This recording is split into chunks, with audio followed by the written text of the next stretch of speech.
Alright, we're finally live. There are a lot of internet issues, a lot of tech glitches. I'm just hoping that we somehow pull through this.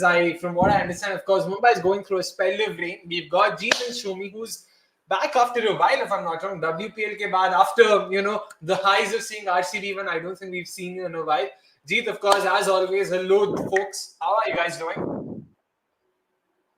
I think I'm very excited to come back and to CDC. Of course, I love chatting with you guys, and I've been watching all the shows. Though I've not been a part of the on the panel with you guys, but thoroughly enjoy all the chats and here to have some more fun.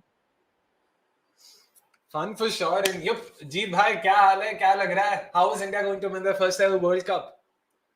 Too many hopes, but TKR men's ne kar liya. Women's also, I would say they are not far away. They have a decent chance. I know UAE mein, but it doesn't matter because they have the bases covered. So I'm hopeful, but let's see. It should be interesting. Yeah, definitely that way. I mean, it can be said that arguably this is probably the most evenly contested World Cup. ऐसा नहीं कि like always Australia are sort of front runners or ऐसा मतलब कोई दूसरा team नहीं. So fingers crossed we get to see someone outside Australia winning the World Cup. The last time something like that happened was way back in 2016. So it's high time we see other teams winning as well. Fingers crossed, like always. Nikhil bhai saying Jeet bhai OP of course. भाई world cup की बात करें, let's go alphabetically. तो Bangladesh, at least in terms of the three teams that we are going to be discussing, it's Bangladesh, England and South Africa today. So let's start with Bangladesh, the team that was supposed to host the World Cup. Unfortunately, due to issues back over there in Bangladesh, they had to move the tournament out to Dubai, which is playing host. The tournament, of course, is beginning on the 3rd of October for the uninitiated. Bangladesh playing the tournament opener against Scotland. And of course, the warm-up games start tomorrow itself. So, of course, stay tuned to that in terms of understanding a couple of these team combinations and stuff like that. So, क्या होता है? देखेंगे वहाँ पे भी, of course. Before we go, Karthik asking us, are you going to talk to each other? Will you interact with fans as well? भाई मतलब live किया है, तो of course we will be interacting with you guys. Don't worry, Karthik. Ask us anything you want, and we'll, of course, to the best of our abilities, try and answer that. Jeet bhai, let's start with Bangladesh. Of course, Bangalore बोलने वाला था for some reason. Squad की बात करते हैं पहले. There you go. Oops, I have the wrong graphic out. और भाई मेरी आंखें धोखा खा रही है कि is it the playing 11 out? Is it the squad out? Yeah, that's a playing 11, but it's okay. We can talk over this as well. Okay, let's start with this. Okay, 1 second. Let me just in the meantime get the squad as well. But yeah, I can start with the playing 11. But yeah, so like you mentioned, I mean, one of the teams that will be really disheartened with the fact that the venue has changed, because it was probably their time to show and have the home advantage going their way. But sadly, I mean, the venue has changed. They'll be playing in the UAE, but I feel they have got a fairly well-rounded squad in terms of having those experienced players and the youngsters. So even if you look at the average age, it's like 24 years. So out of the 10 teams, it's the youngest squad that's on display. And again, I mean, just 3 players over the age of 30 and 3 players who are under the age of 20, so basically teenagers. So it's a good blend that they've got. And I think, like I mentioned, they've got a good pace attack to combat with. They've got a good spin attack as well. It's a batting department where, again, they'll be challenged a lot, but you would expect them to fare better because, of course, if they can score around, say, 115, 120 in Bangladesh conditions, so you'd probably expect them to score 15 or 20 runs more in the UAE, where conditions are expected to be a little bit more better for the batter. So a good squad overall, but yeah, they'll definitely be aggrieved by the fact that they are in the host nations, because they would have wanted to kind of use that home advantage, get the spinners into the mix, and make it count this time around. Yeah, I mean, in terms of that spin attack, the way it's shaping up, the way they've performed recently, of course, they would be, rowing the fact that more than, playing in front of them, home crowds and all of that, of course, that also would be a big miss. But the tracks that'll be on offer, Jeet bhai, like, UAE, of course, is expected to be spin friendly, but what Bangladesh would have offered is something else altogether. No, they'll be completely different over there because, I mean, as already many people have, kind of given the judgment in terms of how the UAE is going to behave. It's a well-known fact. It's a well-documented fact because of the IPL that we've had, where toss was a huge factor. And dew is definitely a massive thing. Even right now, it's just checking the temperatures in Dubai and Sharjah, and it's 34 degrees. So it's going to be simmering heat even in the evening. So dew is definitely going to be a factor. But having said that, of course, I mean, if you look at the venues where people think that, okay, win the toss, win the game. You win the toss, you chase it down, right? Because of the dew factor. But having said that, the results at both venues are like fairly evenly distributed. Whether the team that bat first or the team that chases, both of them have almost similar number of wins. So it's not like heavily skewed towards one particular thing. So I think that is going to be a case. Of course, it's a no-brainer to win the toss in both first. That's a different thing. But in terms of tracks, yeah, I would say that it's going to be quite different. It's not Bangladesh, so their spinners will be tested, and that's where I think one of the key point comes into play. Where if it was home, then of course their spin attack knows how to make use of those conditions and put pressure on the opponents. But when playing outside of home, they are very well tested because the tracks are not as supportive or as conducive to spin. So that's where again that challenge will lie for them. But let's see, it's going to be a new challenge and how they fare with that. Yeah, fair enough. And of course, we finally have the graphic as well in place. So there you go. In terms of the squad, Jeet bhai, you can talk a bit about it. Yeah, so again, with the squad, one of the key things here is that I feel they have relied upon the NCL, which is basically that domestic competition, which just happened a few weeks ago, which just concluded a few weeks ago. And there were a few standout performers, that put the name in the hat and they were actually, picked up for the World Cup squad.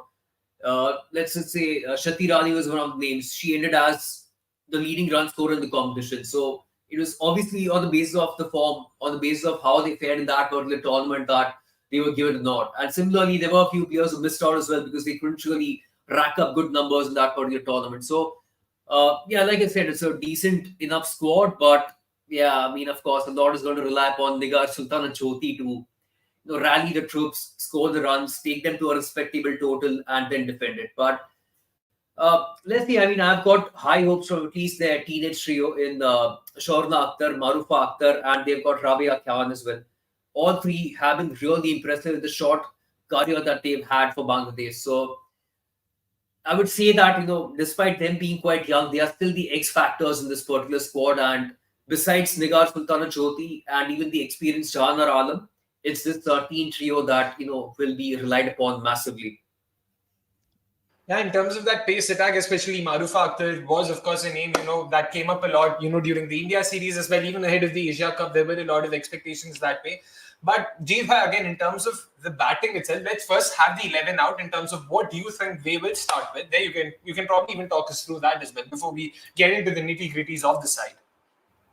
Yeah, so one of the names that I mentioned was Shati Rani. So she finished as, like I mentioned, the leading run scorer in the NCL.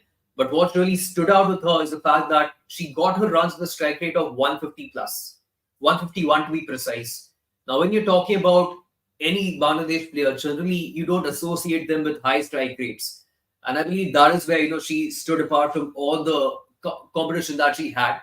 So I believe she, straight away stakes a claim to open alongside Murshida Khatun, who happens to be a left-handed batter. So they'll get that right-hand, left-hand combination going.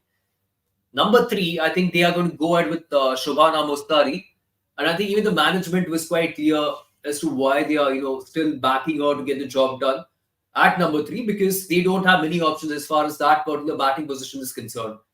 And they've tried out other batters, but it hasn't really worked well in the recent times. So they probably back somebody who has still got a little bit more experience at playing at number 3. After that, of course, one of the key batters in Nigar Sultana Jyoti. And then they are going to have a rally of all-rounders in Ritu Moni, the young Shorna Akhtar, who's, I would say, one of the most aggressive batters in the side alongside Shati Rani. Fahima Khatun makes a comeback, so she's going to, play a lot of key as well, with not only a batting down the order, but also a wrist spin. Then Rabia Khan, another youngster on the side. Again, she has got that ability with the bat.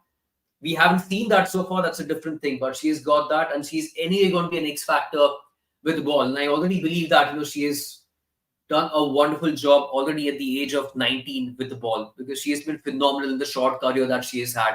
And then it's going to be, of course, the experienced Naida Akhtar and the pacers in Marufa Akhtar and the experienced Jahanar Alam. So a good blend of pacers. They've got a good variety as far as the spin attack is concerned. It's again that batting where if they need quick runs, it's going to be Shati Rani and Shorna Akhtar that they'll have to rely upon. And it's going to be Nigar Sultana Jyoti, who's probably again going to anchor long. And you spoke about a couple of aggressive batters, of course, aggressive being used loosely here in terms of, Shati Rani and, of course, the youngster as well in Khatun. But in terms of their dependence on, of course, the skipper, Negar Sultana, or be it even Murshida Khatun, that is going to play a big role in terms of how, they would be dependent on those two, three players, right? It will be, and it's been like very well known when you associate, say, Bangladesh, when you take Bangladesh into perspective, or West Indies into perspective, or even Sri Lanka into perspective, you'll always probably look at that one name that holds the key, and it's that one match winner that always stands apart and sees them win the games. For Bangladesh, it has been Nigar Sultana Choti who's been doing that job. So even from say 2023, so that's basically last 2 years in T20 years. If we look, Nigar Sultana Choti has contributed for 25% of a team's runs. And out of the 850s that the entire team has scored, she has scored 5 of them.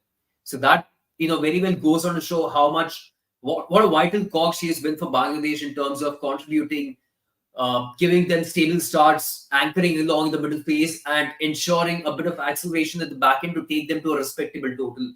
So she's going to be really vital. But one of the names that you mentioned was, of course, Murshida Khatun. Now, Murshida, I know that she has been on the slower side and has one of the lowest strike rates in the power play.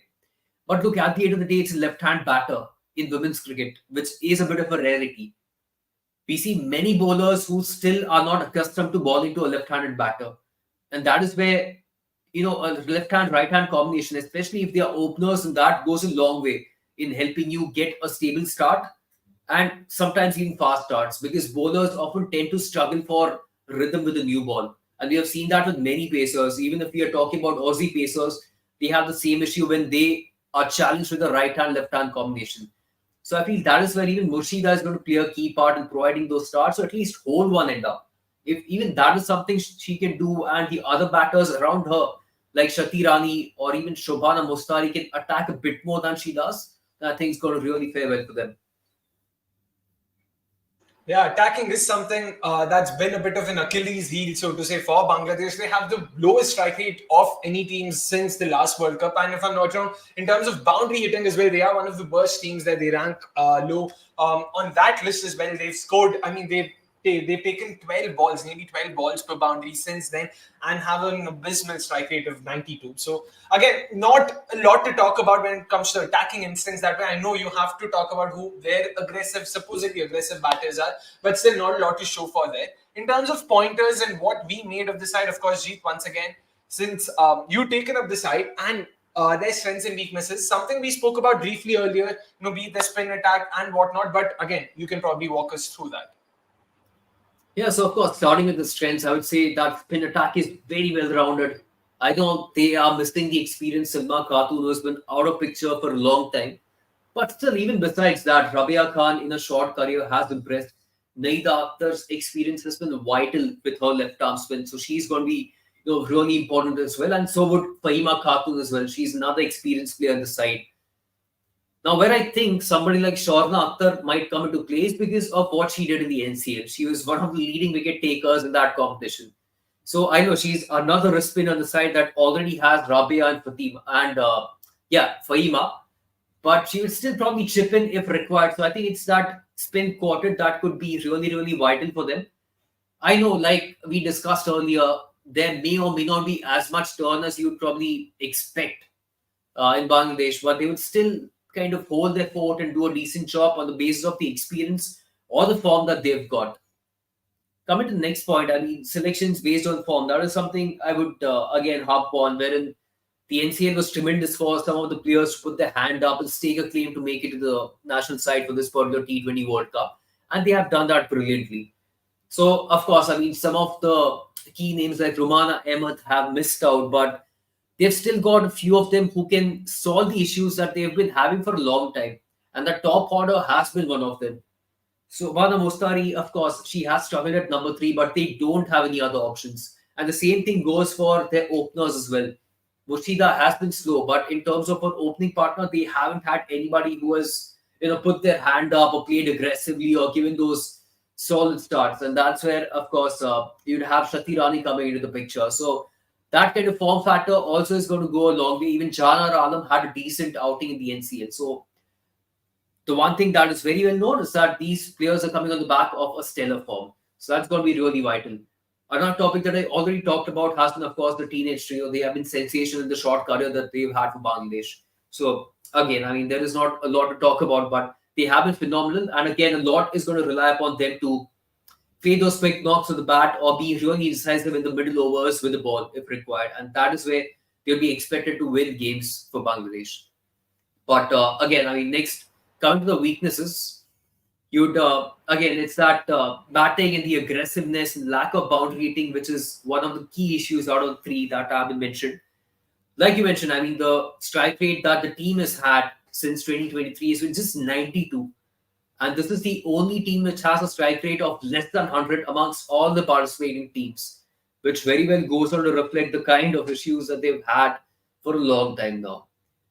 Even for scoring boundaries, they've had the worst, which is basically an average of 11 balls per boundary. That is worse, and so is a boundary percentage of just 40%. So if you're playing Bangladesh, you might get away with it. But how do you play that in UAE is going to matter a lot. That 40% is not really going to cut out because you need runs on the board. Whether it's 130, 140, you need it to be a lot more than what you target for in Bangladesh. So that's going to be really, really vital. It's interesting that you talk about how the conditions on offer also won't be the easiest. So that way it's not probably the worst batting unit given the conditions, because the focus would be more on getting your ones and twos and not necessarily on getting those boundaries, because it anyways won't be easy. But Tanvir here, who is our resident Bangladesh fan, goes on to say this is probably the weakest Bangladesh team. I think they lose every game. What do you make of both those statements? Firstly, of course, is this one of their weaker sides? And secondly, come on, they will be facing the likes of Scotland at the very least. You would want to believe that aur kuch nahi to wahan pe kam se kam probably the tournament openers where they can get their game.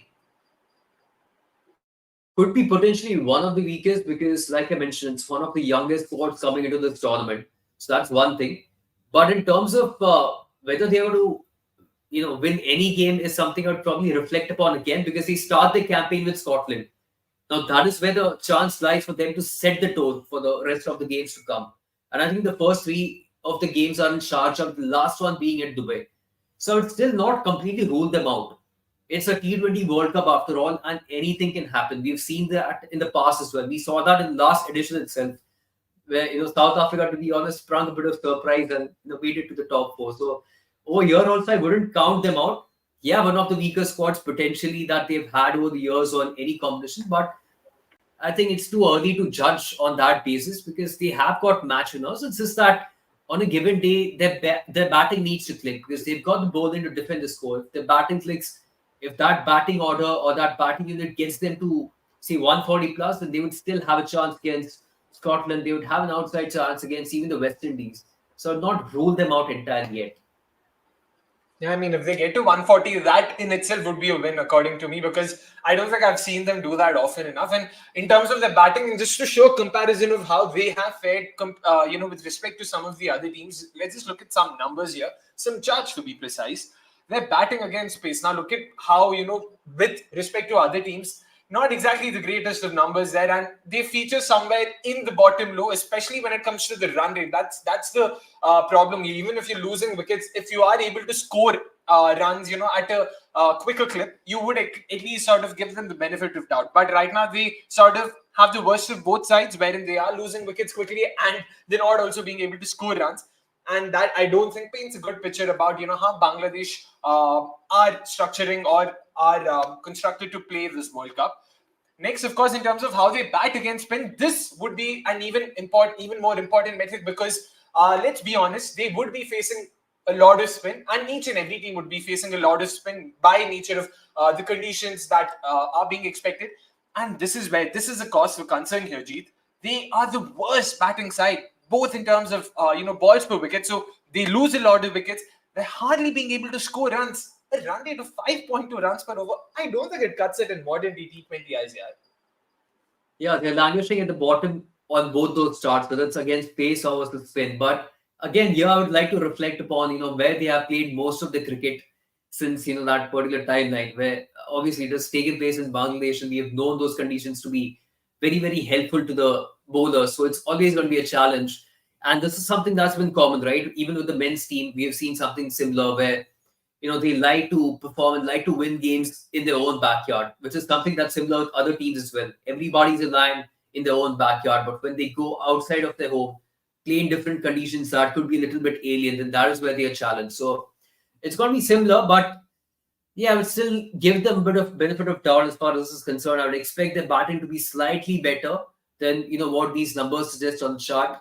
So far concerning, yes, for sure, but I would still think they've kind of ironed some of the flaws really well. One of the names, like I mentioned, is Shati Rani. If she could replicate what she did in the NCL, or even do half decent job that she did in that particular tournament, then I would still think that they would do a lot more better than they have fared, so far against pace or spin. But again, Jeet, don't you think it's a bit of a double-edged sword in terms of how they've gone ahead with their selections? On the one hand, you can commend them, ki boss, good job on selecting players based on recent form in the domestic tournament.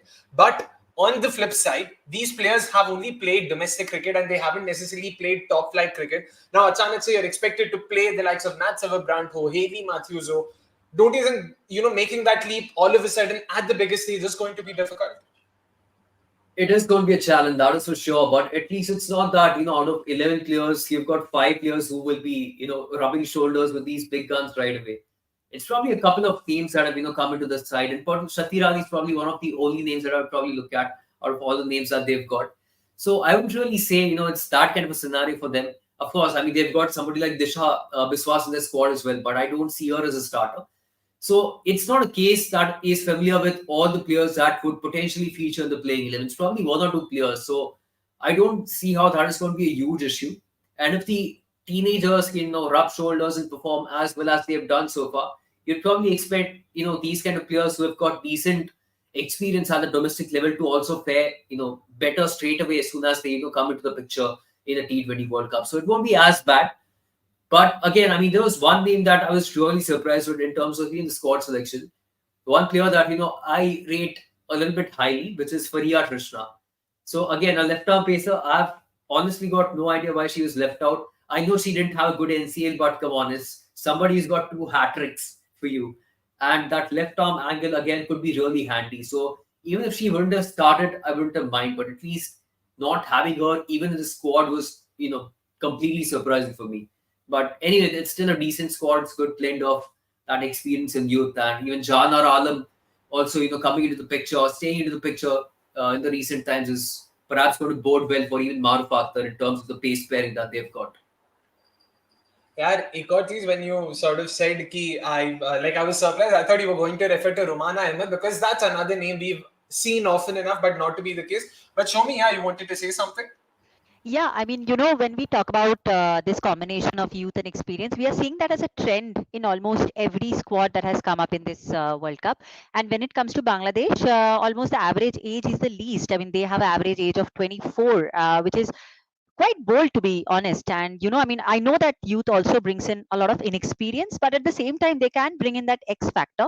They are not, I mean, none of the teams have seen them a lot, so they can be that mystery factor that can be brought in. And as Jeet rightly mentioned, along with a combination of experienced players going in there, they can actually bring about something.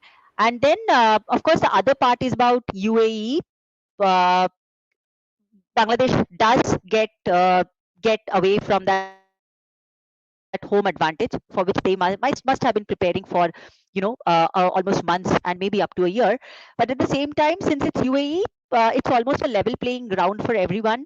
None of the teams have seen UAE way too much, and hence, yeah, I mean, it doesn't really turn out to be a huge disadvantage when it gets to a comparison with other teams. Of course, the mindset and the preparation goes out of the window to an extent. So yeah, I mean, these are the two things. At least psychologically, can Bangladesh can have a little bit of something going in there. Of course, we all have agreed and understood that looking into the group, Bangladesh seems to be one of the weaker links compared to when you have an England there or when you have a South Africa there. But yeah, they have all the things to play for. I mean, let's not just Yeah, count them out right in beginning. Yeah. fair enough, of course. But that would be a bit of a recurring theme, right? In terms of when we are evaluating these teams, there's a big caveat there. None of these teams have played in Dubai. Pakistan, New Zealand was the last sort of, international fixture between any two participating teams in this World Cup. And that series happened way back in 2017 when they played a 5-match T20I series in Sharjah. So clearly, jo bhi hum bolenge, it is only based on recent performances in different venues. So it's not going to be the same. So us trying to extrapolate is also us trying to make a few assumptions and try to gauge based on what we've seen in men's cricket and how men's cricket games have fared in Dubai, in Sharjah. So that's essentially it. So again, don't hold us there, don't hold us to grave in terms of अरे तुमने ये बोला था, तुमने वो बोला था. हम बोलेंगे, हम सब बोलेंगे, हम अपने opinions भी देंगे, but because we haven't seen a lot of women's cricket in UAE, it is going to be a bit difficult for us as well to try and understand the boss kya ho sakta hai wahan pe. And to be honest, even players themselves are a bit unsure. So it's not like we are the only ones sailing in that boat. So it won't be easy. And that sort of makes it even more fun. I like that element of uncertainty. क्योंकि इनमें से किसी team से खेला नहीं वहां पे, it just adds a bit of flavor कि boss देखते हैं क्या होता है, who adapts faster, who adapts quicker. So it will be very interesting to see how that pans out. Sanskar, meanwhile, asking, what was the role of Fatima Sana after they lost the bilateral against South Africa? We will talk about this when we get to Pakistan, maybe even when we get to South Africa, but rukte hain abhi ke liye, of course. Final thoughts on Bangladesh, of course. Jeet, in terms of how do you think they will fare? Do you see them winning at least one game? And who do you think will the highest run scorer and highest wicket taker be?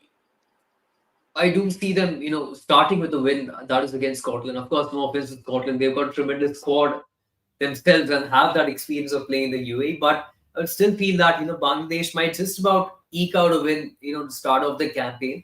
But what follows after that is going to be a bit of a challenge for them.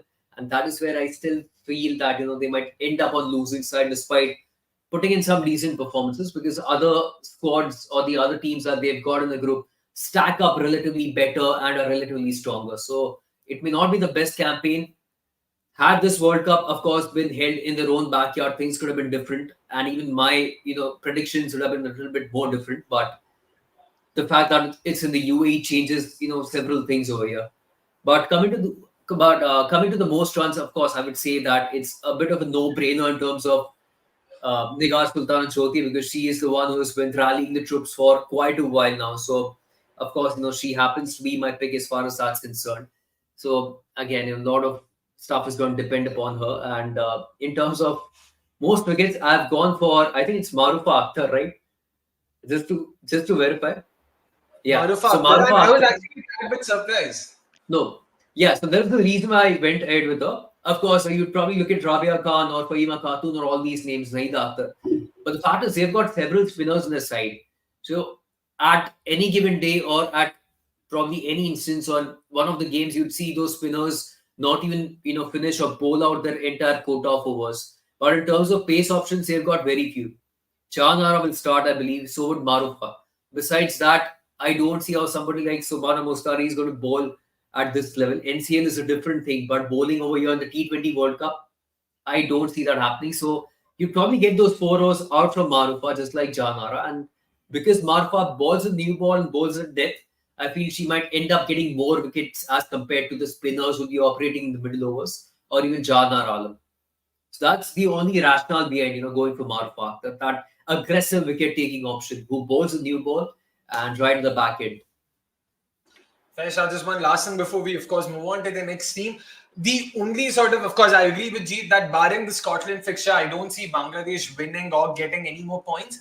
But because they're playing West Indies in Sharjah, I just want to say कि यार वो spin attack कुछ कर सकता है. But then I see West Indies, वहाँ पे Fletcher है, वहाँ पे करिश्मा है, वहाँ पे Haley Matthews है.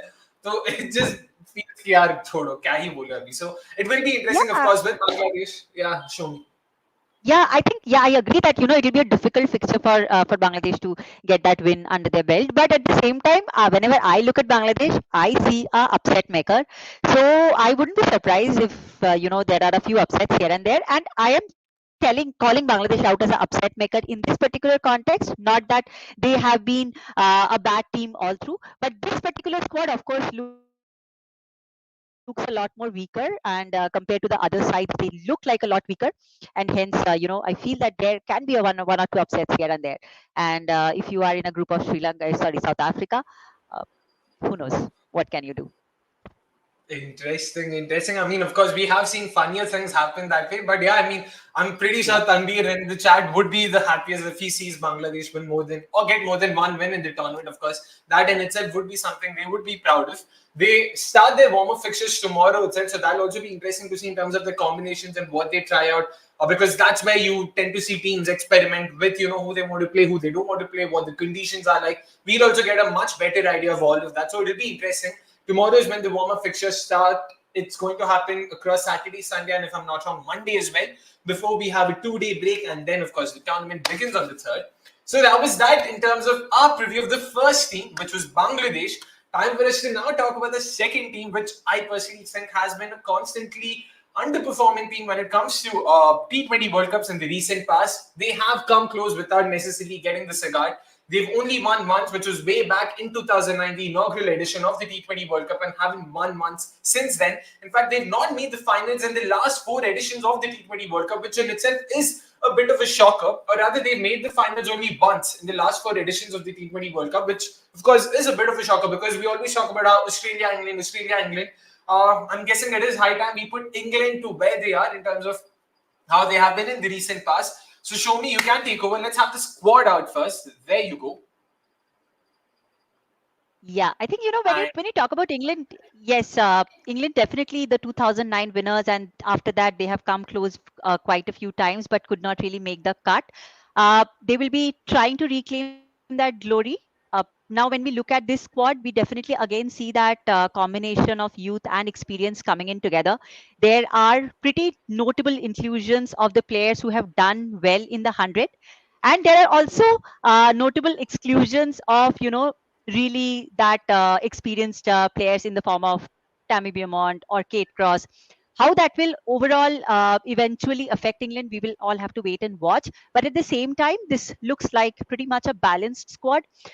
The biggest advantage or the biggest strongest link that I would say here is definitely Captain Heather Knight.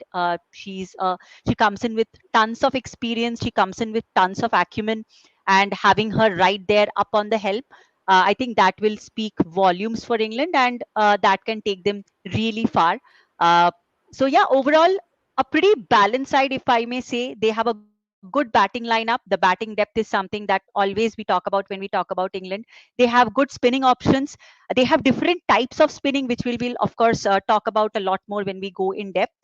And then they have overall, I would say, a pretty decent pace options as well. So they have a really balanced squad in terms of what they want to choose depending on the playing conditions. Also, great all rounders out there.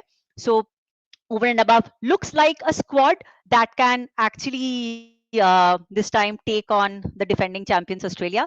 And also talking about England, if we just look into their journey from 2023 World Cup, that loss from South Africa. After that, they have really turned around things well.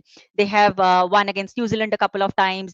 They have beaten India. They have beaten Pakistan. And then, of course, the cherry of the cake has been the Ashes win against Australia. So they will draw in a lot of confidence from all of these wins and get the World Cup.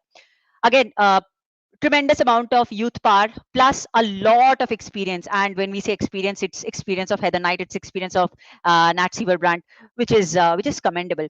Maybe one of the best sides in the World Cup. Apart from South Africa, I think England looks like a really strong side to me as of now. Yeah.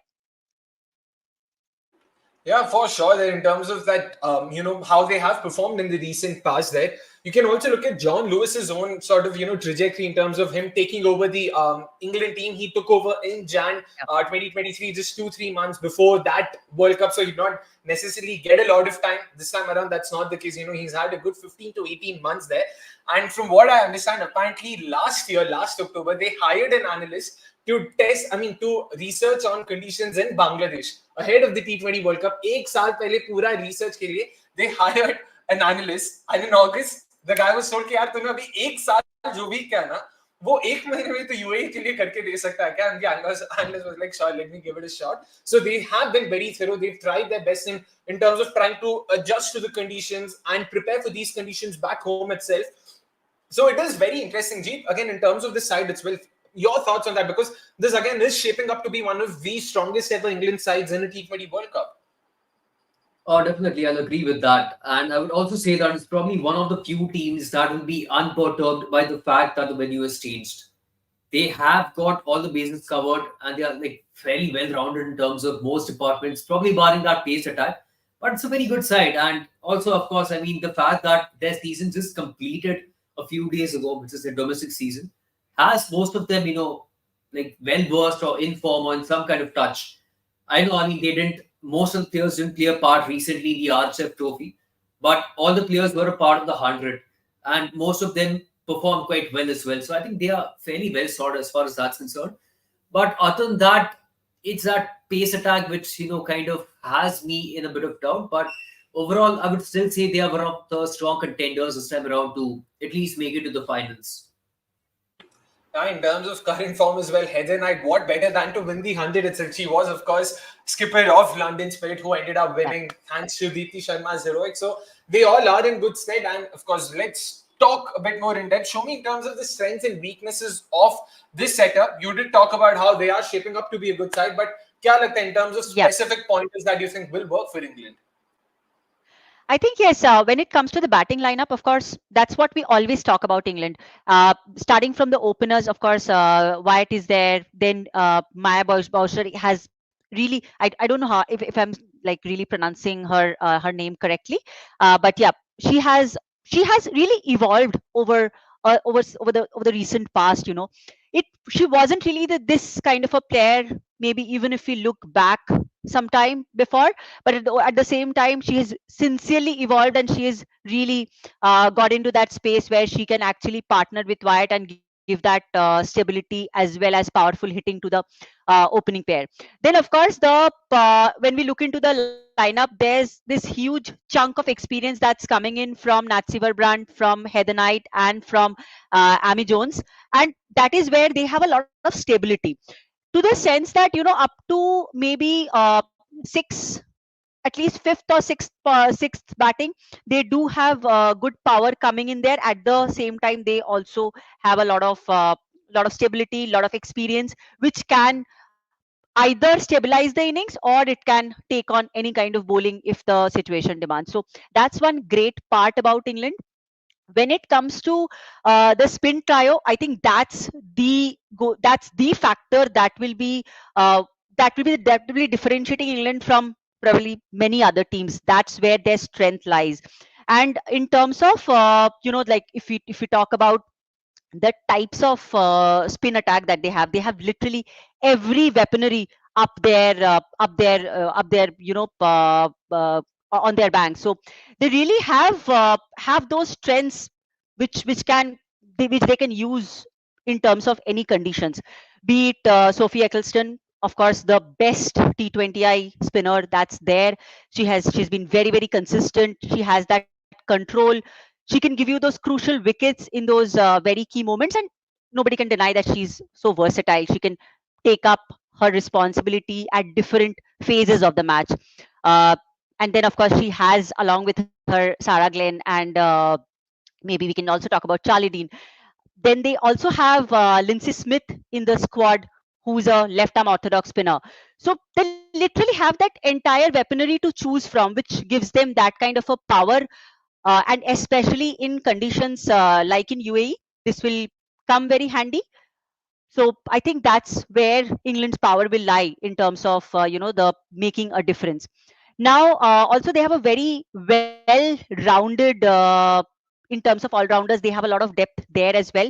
Talking about, we can't deny the what a stellar of a all-rounder Alice Capsey is turning out to be. She's so young, but at the same time, she has shown so much of maturity in terms of execution of especially her powerful hitting, but at the same time she's quite a handy off spinner as well.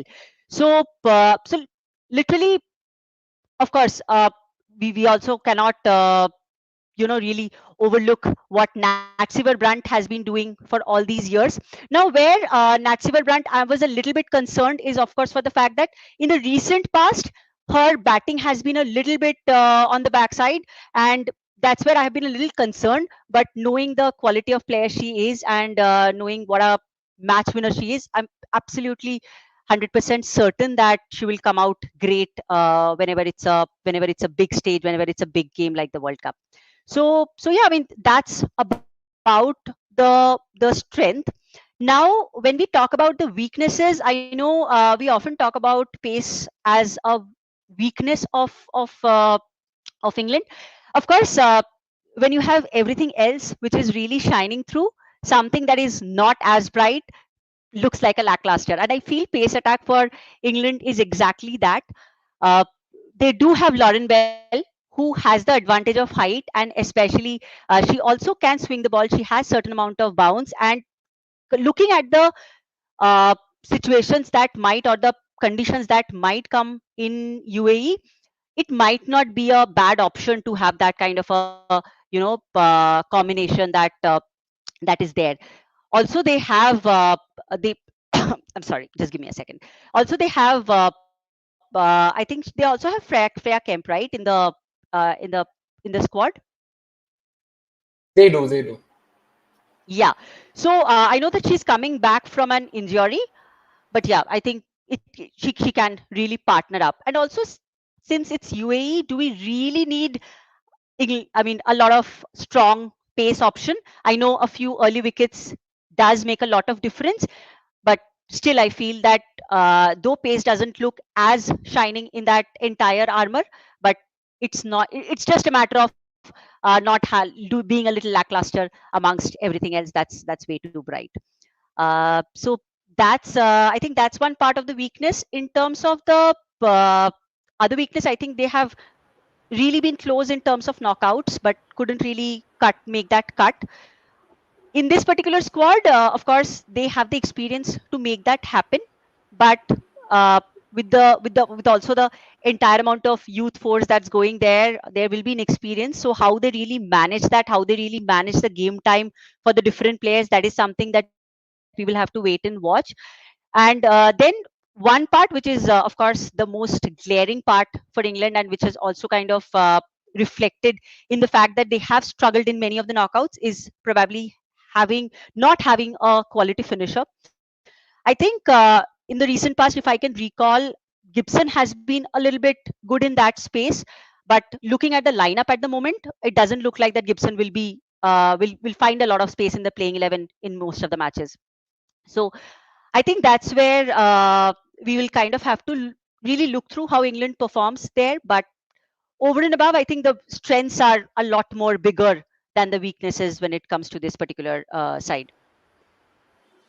Yeah, that's a fair point, right, Jeet, in terms of how the side is structuring. So clearly the strengths that way outweigh the weaknesses. But what are your thoughts in general about the side itself? Yeah, again, a decent side, but just to touch upon one of the points that Shobi made about Maya Bouchier. So I remember probably a couple of years ago, so she represents Southern Vipers in the regional cricket. So I remember Maya Bouchier being utilized probably the middle order or lower middle order, 5, 6. And I was like, you could see that touch of class in her. It was always there. But batting so low down the order was probably not gelling well for her. So, even then I was of the opinion that maybe if somehow the Vipers management and Charlotte Edwards decide to make a change of batting on the top order, maybe there could be a turnaround, which is exactly what happened a couple of seasons ago, where she was promoted in the top order. She started to bat at number 3, then as an opener, and from there on we have seen her make a break into the English side, and it's always been fantastic in both the formats of the game. Again, I would always associate class. That's a term I'll use for her. There is that class about her batting. It's phenomenal in terms of the touch, the power, and the timing that she has got. And partnering with her is Danny Watt. Again, she has been a proven performer so far. So that's a fantastic opening duo to have. Number 3 is potentially going to be Alice Capsey. So that is where it's a bit of an interesting thing, because we know how it works tactically. If England lose a wicket early in the power play, she's going to bat at number 3. If it falls after the power play, she's probably going to bat at number 4 with Nat Silverbrand coming up at number 3. But with Alice Capsey, what's been interesting, in terms of pattern that I've observed this year, is that she's been a little bit slow, right? Because you generally associate power and that aggression with Alice Capsey. Even in the last edition, in terms of how she constructed her innings, the first 10 balls, the strike rate was around 102. But in the next 10 balls and the 10 balls thereafter, it was 300. That is how aggressive she was, with high percentage of boundaries, most of the runs, coming in fours or sixes. But this year has seen a bit of a downfall in terms of her aggression. First 10 balls, the strike rate has remained the same, but even after then, it has not crossed a high number. It's been around that 110, 115, which would generally be good in women's cricket. But for somebody who has the reputation of being aggressive or that boundary hitter, it has fallen significantly. And there have been a lot of dot balls coming in as well. So you'd probably expect her to be, aggressive again, bring her A game to the table and play the role that she's expected to, because she definitely has the potential and there is no doubting that. So the top six, I think it's a phenomenal top six. Danny Wyatt, Maya Boucher opening. You've got Alice Capsey, Nat Silver Brunt at number 4, Heather Knight at number 5, Amy Jones at number 6. That is an insane top six to have. And then, of course, it's going to be bowlers who can bat. Potentially, Danny Gibson might slot in for Sarah Glenn if they want that extra pace option, or maybe even Freya Kemp. I don't know whom they're going to opt for.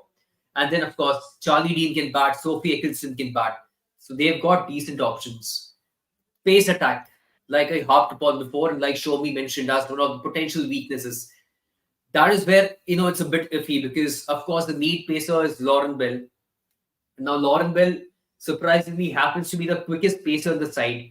Something that I wouldn't have said 2 years ago, because she started as that hooping in-swing bowler, bowling at around 110.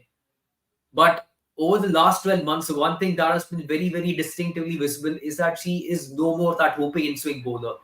She hits hard lengths, she shapes the ball away from the right-handers primarily, and bowls the occasional one, that comes back into the right-handers, which could potentially be because, of course, those in-swingers were not, that accurate, because she was a little bit lackluster as far as the distance was concerned. She used to bowl it down leg side. So maybe it might have been a message that would have been passed on by the management for her to work upon these kind of deliveries that shape away from the right-handers, which gives her better control, better discipline, and also a different bowling action. Just seen her pace go up probably around 5 to 7 Ks. So that's going to be very important as well. But other than that, it's a decent squad. Lindsay Smith probably acting as a backup to Sophie Eccleston is fairly good as well. Because all this time, of course, Sophie Eccleston at her age, I think she's 24 years old. So at the age of 24, she has cemented her position in all 3 formats of the game. So there was always a question of what happens when Sophie Eccleston is injured or unavailable for a series. Who are your backup options? And England were never bothered to try somebody. They had Lindsay Smith. They had the option of Kirsty Gordon, Hannah Jones, or even the youngsters in Tilly Courtney Coleman or Sophia Smith, whomever they wanted to go for. But they never really went for anybody. It's only in the recent times in the build-up to the T20 World Cup where they have started trying out Lindsay Smith. Now, the good thing is, of course, Lindsay has the experience of playing for England, and she adds a different variety, because Sophie Eccleston is not somebody who's going to bowl the new ball. But Lindsay Smith has the experience of taking the new ball and being very effective. So it's a good variety for them to use if matchups are in favor of somebody who's a left-arm spinner and can, have a weakness. A batter could have weakness against left-arm spinner new ball. Then she adds a good variety as well to that. Yeah, and just to add to the whole batting line a bit, just to complete that, again, just nitpicking here, but my only concern, if I had to really overthink it, kya lagta hai in terms of having 6 right-handers and no left-handers to sort of break the monotony, especially in UAE, because you will find teams operating with at least 3 to 4 spinners, and more often than not, they will have at least 1 or 2 options who would turn it away from the right-hander. Do you see that probably working against them in a game? Because all, like, to sort of give you perspective and why this would potentially be a banana peel for them is, England agar ek game harta hai, that is the difference between them playing Australia in the semi-final and them playing Australia in the final.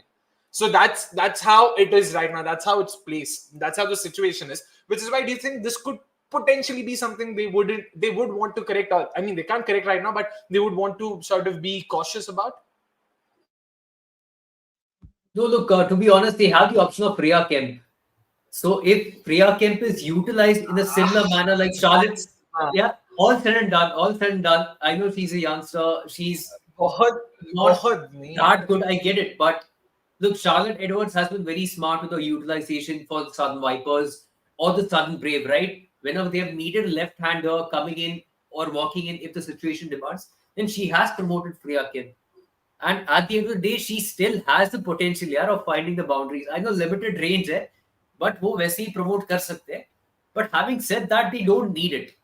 They don't need it. Top six is very well sorted. They are experienced players, and it may not really end up being the deciding factor between winning or losing because other teams में भी वैसा नहीं है कि मतलब at the most एक lefty है और उससे भी इतना कुछ फर्क नहीं पड़ने वाला मतलब ठीक है यार चल जाएगा इतना इशू नहीं आएगा because एक that एग्जांपल experience. बताता हूँ देखो they play South Africa and Sharjah. They also like Bangladesh play 3 games in Sharjah. So South Africa against Sharjah, I mean against South Africa and Sharjah, they've got Chloe Tran, they've got of course Malaba as well, who can roll around. They don't have Seshni Naidu won't play, but they have options who can turn the ball away. Sunil has become an off spinner, usko consider nahi karunga, but they have options. They've got 3 options who can turn the ball away from the right hander. That's fine. All I'm saying is that is something that can bother them. I'm not saying it will. Of course, it would be very foolish of me to say कि हाँ 6 right handers है तो India खेल गया भाई, India जीता, India has done that for the नहीं, I think that having a left-hander, ऐसे भी women's cricket में left-hander मिलना, it's a luxury. Not every team will have a Yastika Bhatia, and you can get that combination. You can have I mean, it's quite a luxury. So it's okay. I mean, of course, if you have to, as you rightly said, if you have to nitpick, yes, that's definitely a space. But over and above, इतना strong, solid top six मिलना, it's quite a stable part of it. तो चल जाएगा. And sure. I mean, again, once sorry to again, cut you, but I completely get your point. But the fact is, England don't have those left-hand options either in the domestic circuit. Their options are Eve Jones, whom you don't want to be playing in the T20 format of the game, or Amy Campbell, another name that you don't want to be having the T20 format of the game. So literally, out of all the options that they've got from I recollect, of course, Grace Crivens potentially could have been looked into, but then top order is already chock-a-block. So you can't fit in Grace Crivens. So the only good option that they've got in the middle order as a left-hand batter is Freya Kim. And she literally is the only left-hand batter that I know of who can hit boundaries nonchalantly. And I'm only talking about England cricket. The only left-hander who can find boundaries with ease as compared to all of our other left-handed peers. So it won't be that big an issue. And again, having said that, I get the point of 6 righties, but these are 6 quality righties who are very good batters of spin as well. So that's also something to be kept in mind.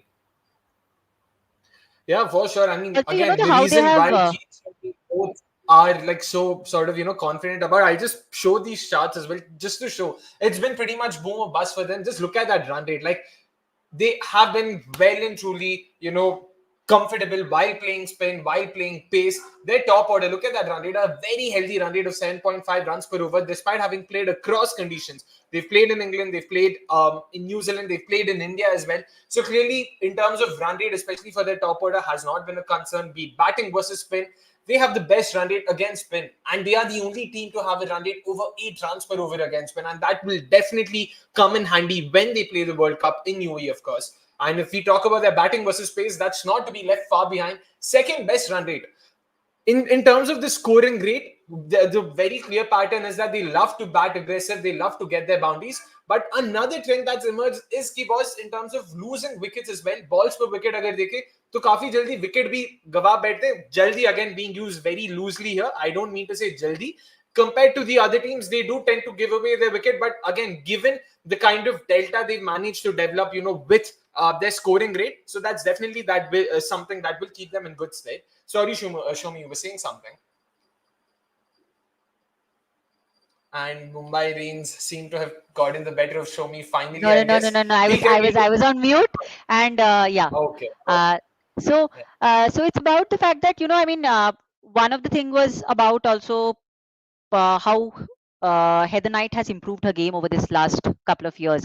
I think especially in 2024, she has her average has improved, her strike rate has also improved. So I think the entire lineup does have that hitting capability, which of course will come to the play. I think that's where the strength of this entire lineup is that everybody can hit.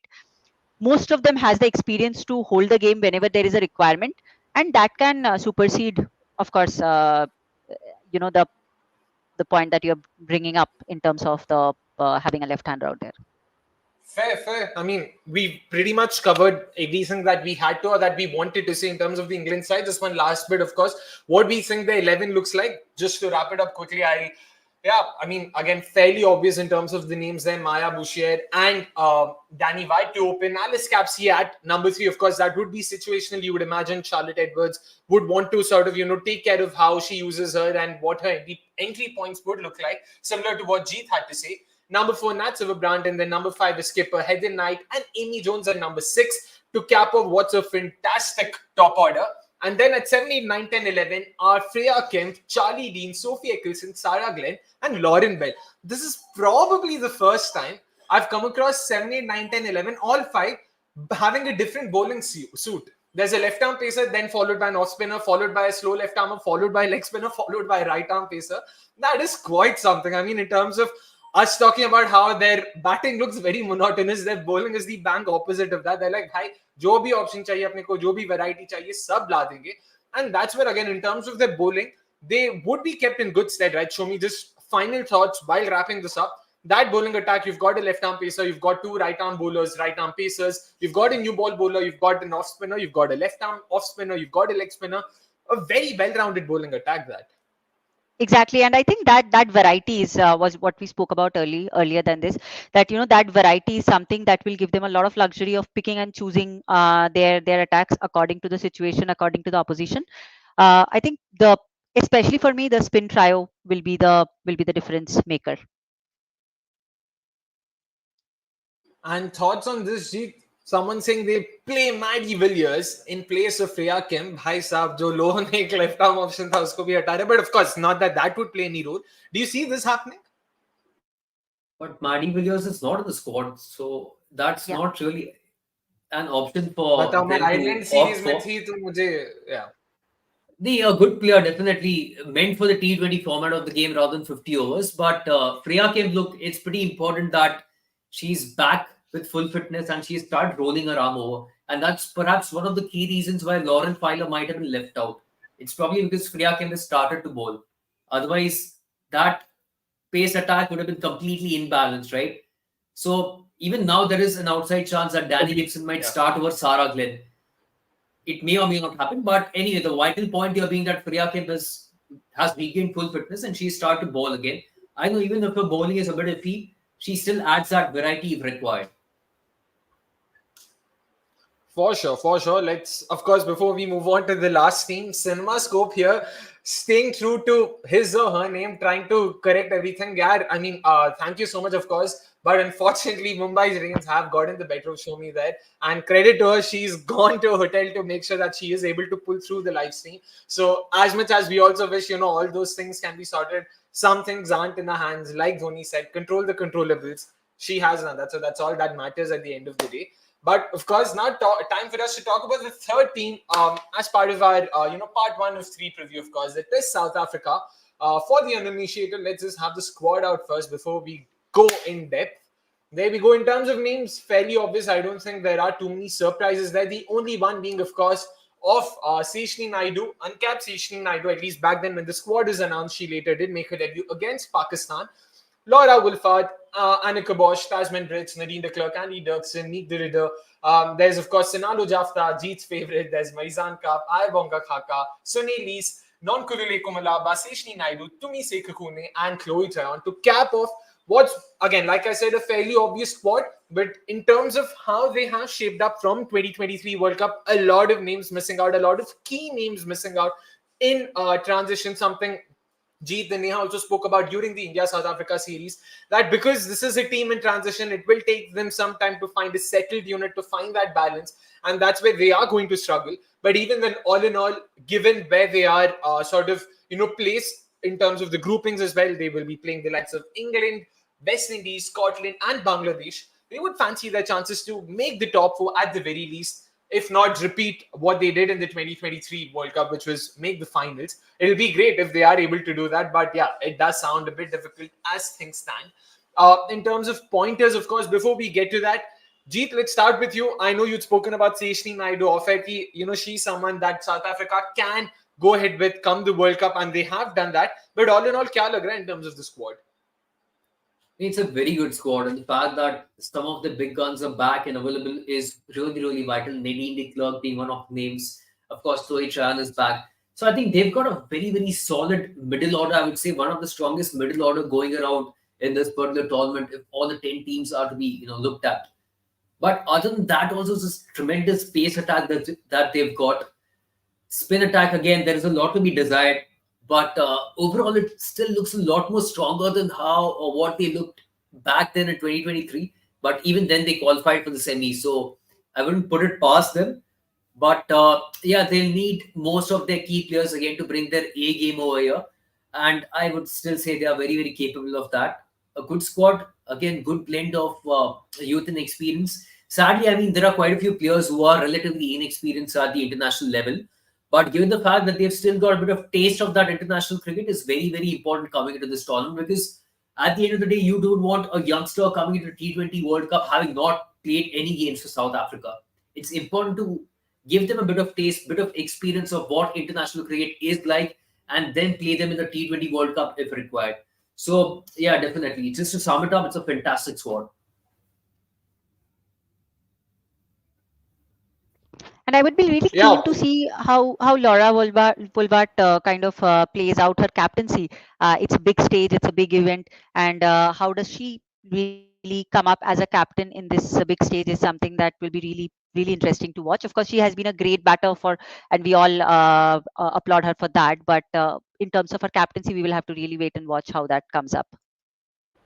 yeah, it's her first time captaining, so it'll be interesting to see how she sort of looks at the biggest stage and how she performs here. Her batting, of course, wouldn't really be a cause for concern because she's been in striking form. We will talk about that and a lot more. Let's just have the pointers out first in terms of what we think are South Africa's strengths and weaknesses and in form top order. And when we say that, trust me, it's an understatement of the highest order. Matlab, gazab form, ekdam gazab form. They have been killing it all year. We will sort of bring up a few numbers to stress that as well. They have been the fastest scoring top order across all the 10 participating teams, which is again a bit of a shock because you usually associate Laura Wolfart with, हाँ थोड़ा time लेती है, बहुत classy है. Marizan Kaap has a career strike rate of, early hundreds. So all of these are players. Tasman Brits, of course. Again, we will get into those numbers. I'm pretty sure Jeet has a thing or two to talk about her as well. So when you look at a top four like that and add the likes of Sunil Lees, Annika Bosch, you would think कि हाँ ठीक है, मतलब manageable है. That's not a bad top order at all. But again, T20 cricket के लिए जो तुम्हें boundary hitting चाहिए वो शायद नहीं मिलेगा. But they have proven us wrong. They have been really good in terms of intent, in terms of attacking instincts. So that's been great to watch. They've got decent batting depth. They've got someone like an Aniri Dirksen coming in at number 7, and then Sinalu Jafta, for what it's worth, of course, coming in later down. So, hey, thoda bahut. Of course, you wouldn't want to bank on, anyone number 8 or below over there, but still, that's something they can bank on. And definitely one of the better fielding sides, be it ground fielding, be it catching. They have been right up there, and this will come to the fore because they will be playing in Dubai. Dubai, again, for those who don't know, is also called the Ring of Fire because of the way the floodlights are. It's not your typical floodlight stands, so that will be difficult for catching, for you to get adjusted to the lights. We've seen this time and again during the IPL editions that were held in Dubai. Fielders would struggle in Dubai because of that. You being one reason, the floodlights being the other. So South Africa that way would be much better placed than most other sides in terms of their catching abilities. And talking about, of course, their weaknesses, of course. Let's come to that. It seems to be a tale of two halves for me personally. Strong batting lineup, but that bowling leaves a lot of room to desire. Jeet spoke about spinners, but I don't think the Pacers themselves have been any better. The bowling is heavily dependent on Marizan Kaap. We saw that in the recently concluded Pakistan series as well. The first game she played the first game, they won it. She did not play the second game, and they ended up conceding 181 to Pakistan, which was Pakistan's highest ever score in T20 eyes. This is going on to show how dependent they are on her. And then, of course, in terms of spinners, they've on paper again, they cover all bases. They've got an off spinner, they've got a slow left armer, they've got a left leg spinner, but again, not really amongst the wickets, and that's where they will be concerned. And across phases, ऐसा नहीं कि power play में new ball के साथ अच्छा कर लेते हैं. Despite having Marizan Kaap, they are one of the poorest bowling sides in the power play, which I don't know shows how poor they have been. Before we open it to Jeet and Soumi as well, let's just have the numbers out in terms of how their spinners have been. There you go, yaar. Matlab, wicket liya hi nahi hai. There's a proper grouping. then thoda Gulf hai, then there's Bangladesh, and then there's a wide gap, and there you finally see South Africa, who've taken nearly 32 balls per wicket. Again, agar tumhare spinners 32 ball le rahe wicket lene ke liye, boss, that's a cause for concern, and that's something they will be worried about, and that's something Dillon Dupriya would want to work on and ensure in the World Cup wouldn't come to bite them in the ass. So that's a cause for concern. And if you thought, हाँ boss, spinners ढंग के नहीं है, pacers लेकिन wicket ले रहे, तो भाई unfortunately pacers के भी हाल कुछ खास अच्छे नहीं है वहाँ पे. There you go. In terms of the graphic, they aren't faring too much better. They're the third worst team in terms of wicket taking abilities, and they're the second worst team in terms of run conceding ability. So this is going on to show, all in all, that bowling has to really step up and pull their socks. So it pretty much seems like, you know, one of your typical RCB units. Because batting hai, batting bahut tagdi hai, but that batting will have to compensate for a very, very, very mediocre bowling attack. Jeet, you can chip in here again. Numbers aren't lying. So how are you looking at that side? I would still kind of disagree as far as the pace attack is concerned. I know the numbers don't look good, but this time around, even in terms of the squad that they've got, if you could pull up the graphic, I think it's still fantastic as far as the pace attack is concerned. Yes, you're dependent upon Marzan Cap, just like any other team that Cap plays for. So that's not really surprise. But of course, you've got Nadine de Klerk to back her up, and I feel there is one name that's significantly underrated. That is Abonga Khaka. Now she's tremendously, capable of nailing her Yorkers. She doesn't get wickets, that's a different thing. But she's very good as a bowler. She's very good as a pacer, in particular at the death. So with Carp as well, if the conditions are not in favor of the pacers or if the ball doesn't move around, then even Carp becomes ineffective, and that's common for any bowler. But in terms of the team, the pace attack that they've got, I still feel it's a fairly well-sorted pace attack. Like I mentioned, these three names: Carp, Nadine de Klerk, Abong Khaka. That's, in my personal opinion, that's like very well sorted. Spin attack, yes, there are major issues because of course, Nonkuliko Laba has a lot riding upon her. Chloe Chan, of course, is probably going to back her up. And then if you have to rely upon Sunil Lees to bowl her off breaks, and that's a bit of an issue, or even Aneka Bosch rolling her arm over as an off spinner, then these aren't really good signs. But like you mentioned about Seshni Naidu, one of the names that you mentioned before, it's good to actually see her in the mix so early because the talent was very, very visible even before the under 19 T20 World Cup that we had a couple of years ago. I was watching her videos and she was very impressive. So whilst she didn't have a good tournament back then or a good start to her career for South Africa recently against Pakistan, you could still understand why she's very, very important for South Africa going forward for the next potentially 5 or 10 years to come. Maybe more than that, hopefully. There is, of course, no Dali van Niekerk. Sunil Lees has stopped bowling her wrist spin because she's potentially lacking confidence to do so. So, who are your wrist spin options? There was another wrist spinner in the under 19 Dragons. If I recollect, her name was Landsman, Martina Landsman or something. Now, she has made a switch to Netherlands. So, she's also not an option that's remaining. So, Seshni Naidu is the only one that they have really got, and she's a fantastic wrist spinner. So kudos to South Africa to actually, give her those few games against Pakistan. And like I mentioned, it's important for them to get a taste of international cricket. So they have that bit of experience. Even if your debut or even if your debut series doesn't go well, it's important for you to have some overs at your back playing for the senior side, heading into a big tournament like this. So if required, she would be available. But overall, it's good to see her addition as a different variety to the kind of spin attack that they've got. Yeah, fair enough. And show me, how are you looking at this side? Because like we mentioned, sure, this side might have its flaws, but given that they get to play their games against the likes of West Indies, Scotland, Bangladesh, you would still want to believe that जो भी हो, मतलब top 4 में तो कायदे से पहुंच जाना चाहिए. हाँ पहुंच तो जाना ही चाहिए but at the same time what I also feel about this side is that they have too much riding in terms of their past heartbreaks. They have a lot of psychological burden coming in from those spaces, which often we have seen South Africa choke both in men's and women's cricket. So I think that's a part that they really need to overcome. Also with Woolward being a new captain, as we spoke before, how she performs under these kind of pressure situations. What I also feel is they do have a lot of dependence on the core players, Woolward, Louis, and Marizan Cup. Of course, they are the strong core, but at the same time, we all know that just the core cannot win you tournaments like this. Definitely the spin bowling being a weaker link can play a lot of role in, especially in UAE.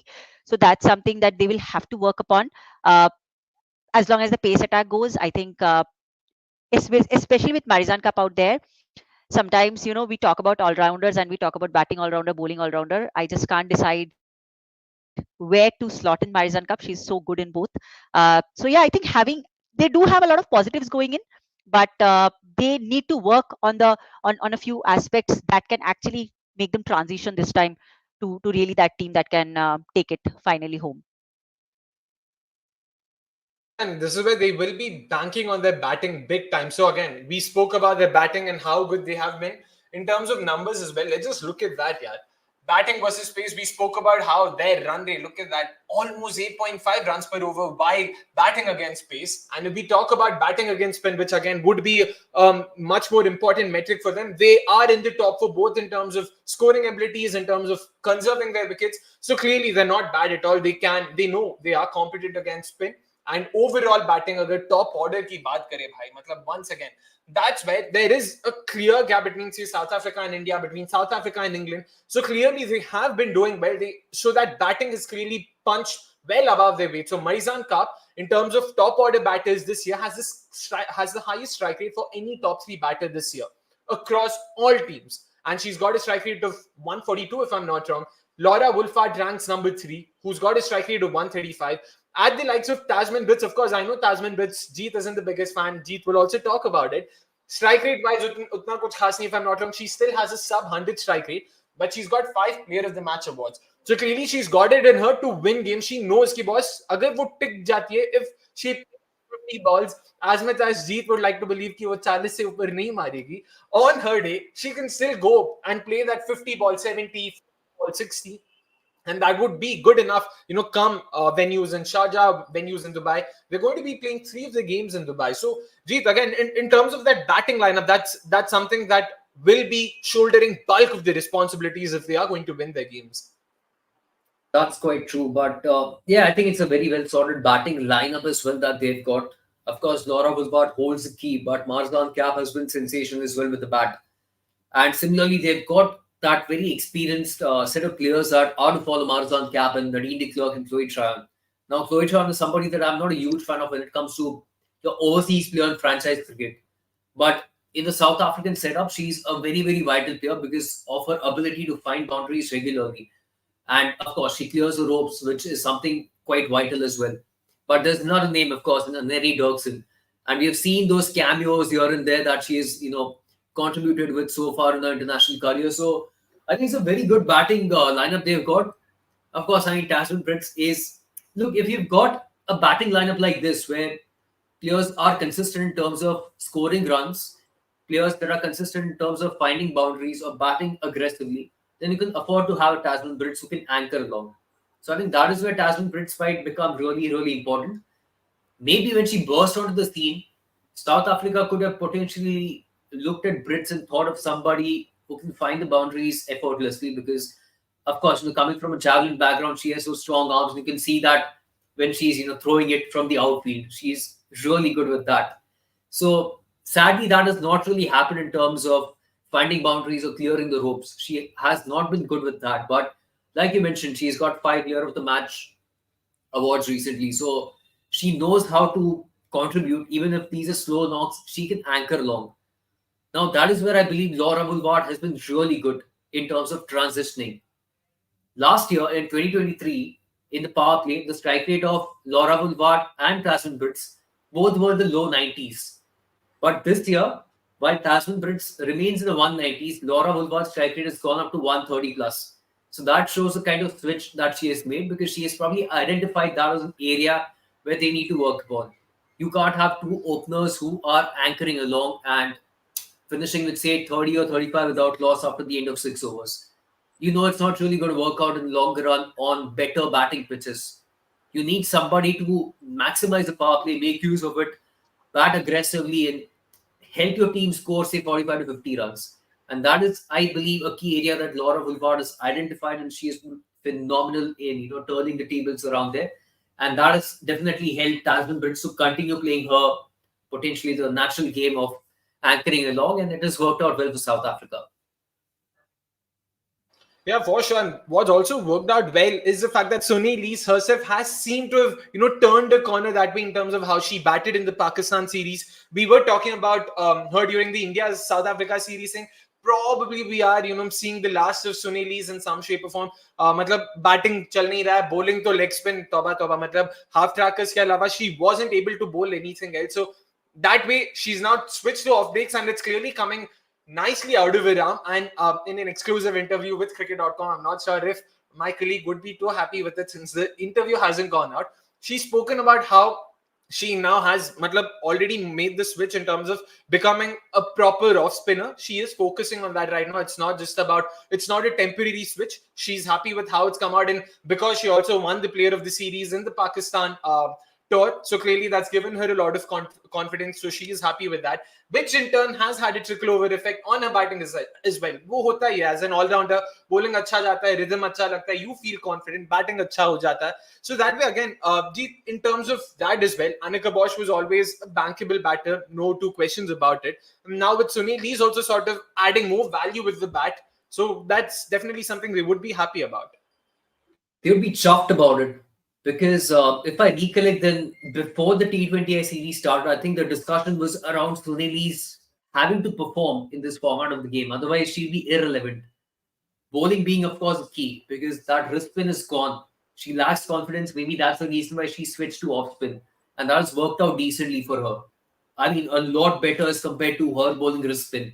So that is where she has made a change. But that T20I series against India was always going to be vital for her to turn the tables and kind of show that, hey, you know what, I've still got it. I'm relevant in this format of the game as well. And she performed decently. But that recent series against Pakistan is where the turnaround has come. Now I know the tracks over in Pakistan are completely suitable to the batters, but still being able to bat the way she did at the strike rate at which she did, perhaps perhaps was extremely important for her to stake a claim and show that what, at number 4 also she's going to be really really vital. Tasman Brits, Aneka Bosch, both are almost similar in terms of how they pace their innings. So who follows after them have a lot more responsibility in walking in and scoring runs from ball one. So that's why I think Sunil Lees has perhaps put her hand up and tweaked around her things and made herself again relevant in this format of the game. So show me again in terms of that batting lineup, especially. Do you think that batting lineup alone can win South Africa a game against England? Because that's the only game I'm looking at. Because I cannot stress enough, given how the groupings are, South Africa defeating England could potentially mean that India have 1 foot in the final. That's how I'm looking at this. I know it sounds very presumptuous because to put things in perspective once again, England losing to South Africa would mean India will play South Africa in the semi-final, and you would back your home side against South Africa in the semi-final, not because of anything else. Just on paper, India is the better side, and that would go a long way. अगर India सीधा final India final खेल सकता है on that day, जिसका जो होगा वो तो देख लेंगे. So how are you looking at that South African side? Do you think they can beat England? Their batters alone can beat England importantly? See, the bigger part here is that England also has a formidable batting lineup. So if you are going to face England with a bowling bowling unit that's not really at the best, you will definitely get hit. So that's where South Africa needs to really up their bowling game to an extent, because all of the England batters that we have seen, the top 6 are absolutely a strong, stable, and a power hitting batting lineup. So that's where my concerns will lie. Of course, the Indian fan in me will always want this kind of a result to happen. But whether that's going to happen or not, I think it's not so likely to happen. Interesting. Of course, one last bit before we wrap up our preview of South Africa as well, in terms of what the 11 would look like. Fairly obvious yet again, not too many discussions to be had. All the names pretty much pick themselves. Laura Wolfart and Tasman Brits to open. Maizan Kaap, Annika Bosch, Suneli, Nadine de Klerk form the top 6. Chloe Tryon would be their designated finisher. And then add Annery Dirks into that, add number 8. That's as good as it gets. I just realized Annery Dirks into number 7 pe bhi nahi, number 8 pe maine dala hai. Then there's Senalo Jafta and then Non Kulule Kumalaba at number 10 and Ayabonga Kaka to cap this off. To what extent will this happen is something we will have to see. I will have to put a big if ahead of Anneri Dirksen as well, because many aapne Dirksen ko dala assuming she will bowl a lot more, but her bowling itself is not sort of entirely polished for this level. Especially we saw her going for runs against Pakistan, we saw her going for runs against India as well. As much as we have been impressed with the batting, bowling ke saath agar contribute nahi kar paएंगी, then South Africa could potentially look at someone like a Tumi Sekukune. They could also look at someone like a Seshni Naidu for all, given वो leg spin डाल सकते हैं, so she would be able to complement the rest of the bowling lineup. But all in all, this is how I think South Africa could look at their first 11 based on what they did in the recently concluded tour against Pakistan as well. Jeet, let's start with your thoughts on the 11. क्या लग रहा है all in all? This could potentially be the playing 11. I just have my doubts over Annika Bosch and Anneri Dirksen. I believe one of the two might potentially miss out, because at the end of the day, having Chloe walking in number 7 would be way too low. So that's the only place where I think some other bowler might potentially fit in. Maybe for Dirksen, maybe for Annika Bosch. Ideally, it might be Annika Bosch who could be missing out of the playing 11 over here, because that allows all the other batters batting in their original position rather than having one position lower. But besides that, also reminds me that there is Masawada class who's missing out of the squad as well. So I think that's another key area that they've realized that, okay, Masawada class T20s doesn't gel well. Ayanda Lubi has got a lot more potential than her. Tumi Sekokune is a decent backup as well. So that's a good area that they've identified. But yeah, in terms of the playing 11, maybe I think Aneka Bosch or Anneri Dirksen, one of the two might miss out for either Seshni Naidu or maybe Ayanda Lubi. Lubi to is a bit of a stretch, but do you think, Dirksen would make the cut and not Bosch? Like, personally, again, you would know that I am a big fan of Dirksen. I really love, what she brings in terms of the energy, in terms of the way she plays, is always with a smile. But Bosch kaise nahi kheli because she's been very crucial to that middle order in terms of how they've played this year. No, that's true, but Bosch would still probably back on the ODIs rather than T20s, because even over here, if you observe that, of course, India series, she was rolling her arm as an off spinner, something that even Sunil has started to do. So, do you really need Aneka Bosch in this format of the game, in the playing 11 that has got Nadine de Klerk, Marzan Kaap, Chloe Chan, Anneri Dirksen potentially? So, by removing Aneka Bosch, you basically allow all the other batters to bat in their original position. So that's the only reason why I feel that it will kind of gel well in terms of fitting an extra option as well. Because at the end of the day, I don't really see Aneka Bosch rolling her arm over. So is she really worth it purely as a batter? If she bowls, it's a different thing. But I don't really see that happening in a team that has got so many other bowling options. So maybe Dirksen might play because they need that finisher or that extra finisher, if I may say. But in terms of that number 4 role, they've got many batters who can do that. So that's the only reason why I feel that they might potentially offer the extra variety of Seshni Naidu. Interesting. Show me, what about you in terms of the 11? Like, do you think this is pretty much the 11? Any names that you think could potentially make the cut? I think looks like potentially the good. The probable 11 that will play in, and I'll put my money on definitely the core part of it, and hopefully that will come along good.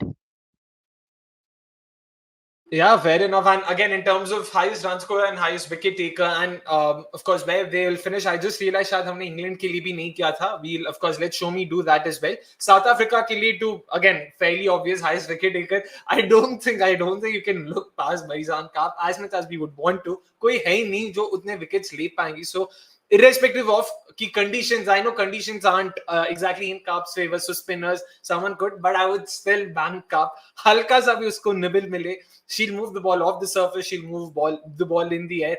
Especially, yes, I can see her dismantling the Bangla top order in no time. Like, उसको एक over चाहिए, वहां पे एक over में वो 2-3 wicket निकाल सकती है एक ही साथ में. So that's how I would look at this. But again, in terms of highest run scorer, I'm going with Laura Wolfart. I know both very safe options, but for me personally, it's the way she plays spin. She's very comfortable against it. You can expect a lot of spin being thrown in the power play as well. Her sort of biggest weakness has been that incoming delivery. And agar bahut sara spin usko face karne ko milega, so that also could potentially help her with not having to play a lot of those in swingers and whatnot.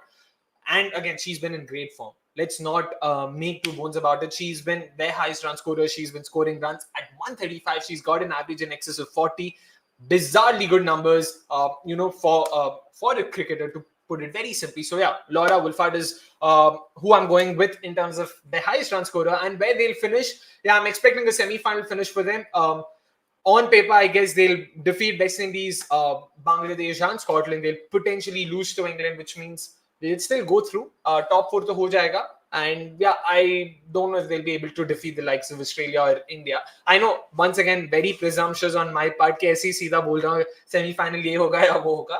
Just based on what I think will happen. So semi-final is where they'll end up with, which won't be too bad, to be honest, because 2-3 months ago we all felt कि यार ये South Africa side के साथ हो क्या रहा है. So all in all, the fact that they would still be able to make it to the top four, and like Jeet said, this is potentially an even better side than it was in the 23 World Cup, and they were able to reach the finals then. So you never know. Let's see how that happens. Just one last question before we wrap today's preview up. Of course, for those of you joining in late, please make sure you hit the like button if you haven't already, and please make sure you subscribe to us if you haven't already. We will be comprehensively covering the World Cup, to put it very simply. कल और परसों हम लोग बाकी के 7 teams को भी preview करेंगे. Tomorrow, of course, we will be talking about Australia, West Indies, and who's the third team? Of course, it's Pakistan. Day after tomorrow, the remaining 4 teams will be done. After that, every day of the World Cup, just like the T20 World Cup, we will be doing review shows talking about both the games that would have happened in that day, and we'll be talking about a bunch of different things. So, lastly, let's just take this comment from our regular sports fan, of course. Hey guys, late here. Just wanted to ask about no women's cricket before the World Cup. Will this rustiness cost teams like India, and what's the way forward? Would you say India will be rusty? I know they last played T20Is in the Asia Cup, which was in July. Few of them played the 100, of course. There was a camp that was conducted in Bangalore where they played intra-squad matches. I was able to catch a few glimpses of it from outside the stadium. But Soumi, let's start with you on that. In terms of rustiness, do you think it will affect teams, especially in India, especially the Indian side? I think the way Harmanpreet as well as the Indian team management had spoken about the approaches that they have taken in the NCA camp, that looks like pretty promising. I mean, they have talked about psychological working around the psychology of players. They have talked about how they have tried to improve the fielding ability as well as the athletic ability of the players, so on and so forth. So I think they will be in good shape, at least if not completely a full game time or a formal game time. They would have been. They shouldn't look as rusty. And is India playing any warm up? No, they are playing. They're Yep. playing 2 warm-up games against England and West Indies, if I'm not wrong. Okay. So I think, I mean, that's good enough to get accustomed. Of course, if they would have had one more tournament up there, maybe would have been good. But I think it's good to go a little fresh. Jeet, thoughts on that? Partially it is true, because if you look at what happened with the New Zealand men's team in the last T20 World Cup, there was no game time with which they enter the tournament, and it ended in a debacle. So I think it won't be to that extent, but if you compare it to the other 9 teams, all of them have had some or the other action, whether it is domestic cricket or international cricket. They've had some or the other action entering, coming into this particular tournament. Whereas India has been busy with, just those camps and the NCA and all that stuff. So that's only going to affect them to an extent. But I believe that's where these 2 warm-up games are going to be really, really vital for them to gel together as a team, as a unit, and to find out what kind of playing 11 they really want to go ahead with. Fair enough. And I stand corrected, by the way. They don't play England. They play South Africa and West Indies in the warm-up fixture. So that happened. India played their first warm-up fixture on the day after. Let me just confirm it on cricket.com, of course. That happens on the 29th, Sunday, of course, the day after. And then they play one more on Tuesday, which is the first, which is also the last day of the warm-up. So every team is playing 2 warm-ups starting tomorrow, of course, where Bangladesh will be in action. If I'm not wrong, let me just confirm that once again. Again, Sri Lanka and Pakistan will be taking on Scotland. So yeah, lots to look forward to in terms of the warm-ups as well. So we'll also be better equipped while previewing the teams tomorrow in terms of भाई पाकिस्तान कल खेल रहा है क्या 11 के साथ, not 11, क्या किसको खिलाएगी, कहां पे खिलाएगी, कौन बॉलिंग डाल रहा है. So lots to look forward to that way as well. And like always, please make sure you hit the like button if you haven't already. Please make sure you've subscribed to us if you haven't already. Until then, it's a goodbye from all of us. Thank you so much for tuning in. I know it's a great Friday, so all you guys, make sure you enjoy your Friday. And like always, come back tomorrow.